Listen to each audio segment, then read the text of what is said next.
ବିଜେଡିର କୌଣସି ଆଗଧାଡିର ନେତା ଦୁଷ୍କର୍ମରେ ସମ୍ପୃକ୍ତି ନ ହୋଇକି ବାକି ନାହାନ୍ତି। ଏବେ ଯାହା ଘଟୁଛି ବିଜେପିର କୌଣସି ନେତା ସମ୍ପୃକ୍ତ ନାହାନ୍ତି କି ପୃଷ୍ଠପୋଷକତା କରୁନାହାନ୍ତି। ଏଇଟା ହେଉଛି ତାଙ୍କ ପାଇଁ ସବୁଠୁ ବଡ଼ ବାର୍ତ୍ତା।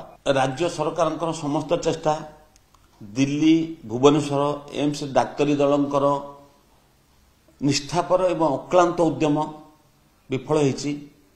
ବଳଙ୍ଗା ପୀଡ଼ିତା ଆମ ଗହଣରେ ଆଉ ନାହାନ୍ତି। ଏ ଅତ୍ୟନ୍ତ ଦୁଃଖଦାୟକ ଖବର। ଆମେ ସମସ୍ତେ ମର୍ମାହତ, ରାଜ୍ୟବାସୀ ମର୍ମାହତ।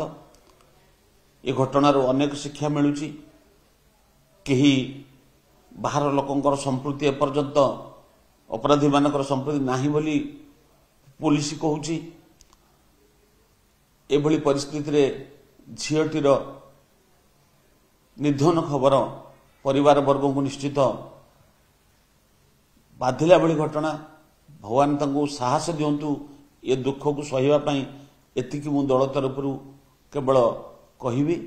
ଏବଂ ପରବର୍ତ୍ତୀ ଅବସ୍ଥାରେ ମୋତେ ଲାଗୁଛି ପୋଲିସ ପ୍ରଶାସନ ଯେଉଁ କଥା କହିଛି ଚୂଡ଼ାନ୍ତ ପର୍ଯ୍ୟାୟରେ ପହଞ୍ଚିଛି ତଦନ୍ତ, ତାର ପରିଣାମ ଜଣାପଡ଼ିଯିବ ଖୁବ୍ ନିକଟରେ। କ'ଣ ପ୍ରକୃତରେ ଘଟଣା, ବାରମ୍ବାର କାହିଁକି ବୟାନ ବଦଳୁଛି, କାହିଁକି ବାହାର ଲୋକଙ୍କ ସମ୍ପତ୍ତି ଜଣାପଡ଼ୁନାହିଁ, ଏ କଥା ସବୁ ଜଣାପଡ଼ିବ। ଏବେ ମୁଁ କହିବା ଠିକ୍ ହେବନି। ତଦନ୍ତ ଚାଲିଛି। ପୋଲିସ ପ୍ରଶାସନ ଯାହା କହୁଛି ବାହାର ଲୋକଙ୍କ ସମ୍ପୃକ୍ତିର କୌଣସି ପ୍ରମାଣ ମିଳୁନାହିଁ। ତେଣୁ ଆଉ କ'ଣ ଯେଉଁ କୌତୂହଳ ସୃଷ୍ଟି ହେଉଛି ତାହା ଖୁବ୍ ନିକଟରେ ମୋତେ ଲାଗୁଛି 24 ଘଣ୍ଟା 48 ଘଣ୍ଟା ଭିତରେ ବୋଧେ ଜଣା ପବ୍ଲିକ ହେଇଯିବ ଘଟଣା କ'ଣ ବୋଲି। ବିରୋଧୀ ରାଜନୀତି କରୁଛି। ଏବେ ମୁଁ ବିରୋଧୀ ଦଳ ନେତାଙ୍କର ଜଣଙ୍କର ବକ୍ତବ୍ୟ ଶୁଣୁଥିଲି।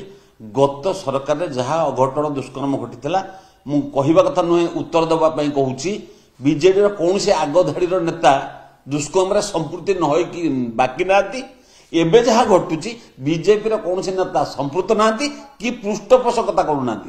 ଏଇଟା ହେଉଛି ତାଙ୍କ ପାଇଁ ସବୁଠୁ ବଡ଼ ବାର୍ତ୍ତା। ବିରୋଧୀ ଦଳ ତାଙ୍କ ଉପସ୍ଥିତି ପାଇଁ ଲଢ଼େଇ କରୁଛନ୍ତି, ପୀଡ଼ିତା ପାଇଁ ନୁହଁ।